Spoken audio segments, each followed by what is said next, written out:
Vety o logaritmoch. V tejto látke odvodíme 3 základné vety o logaritmoch. Vetu o logaritme súčinu, vetu o logaritme podielu a vetu o logaritme mocniny. Takže začneme tou prvou vetou o logaritme súčinu. Ináč tie vety o logaritmoch sú užitočné vzorce, ktoré nám umožňujú upravovať tie logaritmy. Čiže to, čo teraz tu ukážeme, je veľmi praktická vec, je to užitočná vec, ale keďže ju budeme používať, mali by sme vedieť, odkiaľ pochádzajú tie vzťahy, takže preto tieto dôkazy týchto tvrdení teraz uvedieme. Čiže pre každé dve kladné reálne čísla x, y platí, že logaritmus pri základe a zo súčinu x krát y je súčet logaritmu pri základe a z xu a logaritmu pri základe a z y. Čiže veta o tom, že logaritmus súčinu sa rovná súčtu logaritmov tých činiteľov. Dobre, urobíme dôkaz a to takýmto spôsobom. Označme si, že ten logaritmus pri základe a z xu je nejaké číslo s. A označíme si logaritmus pri základe a z y, že je nejaké číslo t. No a uvedomíme si, čo tieto zápisy znamenajú. Čiže keď logaritmus pri základe a z xu je s, tak to znamená, že to s je exponent, ktorým keď umocním a, dostanem x. Čiže a na s2 musí byť x. Ten druhý zápis, že t je logaritmus pri základe a z y, je ekvivalentný s tým, že a na t musí byť y. Že keď základ umocním na tento logaritmus, vyjde mi to, čo logaritmuje. Dobre, teraz, čiže my sme si označili toto číslo tu, že je s, a toto druhé číslo sme si označili t. Dobre, teraz poďme sa pozrieť ešte na toto číslo. Označme si logaritmus pri základe a z x krát y. Čomu sa on rovná?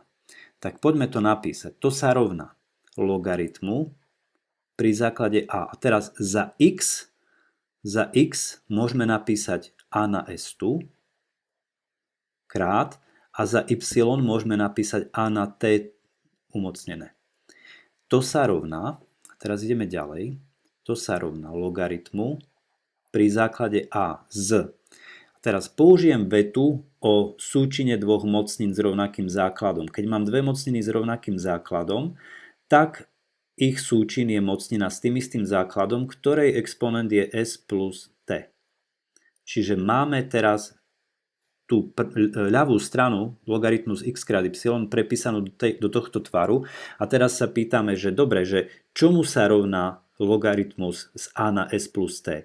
No, rovná sa to mocnine, teda exponentu, ktorou treba umocniť základ a, aby ste dostali a na s plus t. Ale to je vlastne v tomto prípade s plus t. Dobre, takže s plus t. Čo je to s plus t? S-ko bol logaritmus pri základe a z xu plus a t bol logaritmus pri základe a z y. Čiže inými slovami sa nám podarilo dokázať, že odtiaľ sme vyšli a tu sme došli. Že toto sa rovná tomu. Čo je vlastne táto naša veta? Čiže vidíte, že vlastne tá veta, že logaritmus súčinu je súčet logaritmov činiteľov v tom súčine, ona je hlboko previazaná s inou vetou o mocninách, ktorá s ňou súvisí, a to o tom, že mocnina, teda súčin dvoch mocnín s rovnakým základom sa rovná mocnine na exponent, ktorý je súčtom exponentov. Čiže toto je vlastne klasická veta o mocninách, že a na s krát a na t je a na s plus t. Táto veta, prerozprávaná v jazyku logaritmov, v ekvivalentnom jazyku, hovorí, že potom, že logaritmus zo súčinu dvoch čísel musí byť súčet logaritmov z týchto čísel. Takže to je táto veta. Poďme na druhú vetu. Druhá veta je veta o logaritme z podielu. A hovorí nasledovne, že Pre každé dve kladné reálne čísla x, y platí, že logaritmus pri základe a z x lomené y, čiže z podielu týchto čísel, sa rovná logaritmus pri základe a z x mínus logaritmus pri základe a z y. Inými slovami, logaritmus podielu je rozdiel logaritmov. Áno, skrátene povedané. Tak skúsime si to znovu dokázať a to podobným spôsobom. Označíme si tento logaritmus pri základe a z x, že to je s, a ten druhý logaritmus si označíme t. Takže dáme, že teda nech logaritmus pri základe a z x je s a nech logaritmus pri základe a z y nech je t. Čo táto vec znamená? Tá prvá vec je ekvivalentná s tým, že a na s musí byť x, lebo s je ten exponent, ktorým keď umocním základ, dostanem to, čo logaritmujem. A tá druhá vec je ekvivalentná s tým, že a na t musí byť y, lebo to t je ten exponent, ktorým keď umocním základ a, vychádza y. Dobre, no a to, čo teraz spravíme, je, že vezmeme túto ľavú stranu, logaritmus pri základe a z podielu x lomené y rovná sa logaritmus pri základe a z, no a za x dosadím toto a za y dosadím toto. Čiže za x hore do čitateľa dávam a na s, lomené dole do menovateľa a na t. No a teraz použijem vetu o mocninách, o podiele dvoch mocnín s rovnakým základom. A my vieme z tejto vety známej, že logaritmus pri základe a vlastne to bude z čísla a na s minus t. No a už sme skoro tam, pretože logaritmus pri základe a z a na s minus t musí byť, samozrejme, s minus t, pretože a na ktorú je rovné a na s minus t? No samozrejme na s minus t. Čiže ten logaritmus je rozdiel toho sk a t, ktorý ten rozdiel sa rovná s bol logaritmus pri základe a z x mínus a t bol logaritmus pri základe a z y. Takže tu sme začali, že tento logaritmus z podielu sa rovná a tu sme skončili pri tomto. Čiže vidíme, že naozaj táto veta je splnená. A vlastne, tak ako predtým, táto veta je hlboko previazaná so vzorcom, že a na s lomené a na t je a na s minus t. Áno, čiže to je vzorec z mocnín známy, ktorý je tu len napísaný v reči logaritmov. Čiže toto pravidlo nehovorí zase zásadne až nejakú novú myšlienku, hovorí len prirodzenú vec, ktorá vyplýva zo vzťahov, ktoré platia o mocninách. Dobre, poďme na tretiu vetu. Tretia veta je o logaritme mocniny. A hovorí toto, že pre každé kladné reálne číslo x a pre každé ľubovoľné reálne číslo y platí, že logaritmus pri základe a z mocniny x na y je y krát logaritmus pri základe a z x. Tak, skúsme sa na toto pozrieť.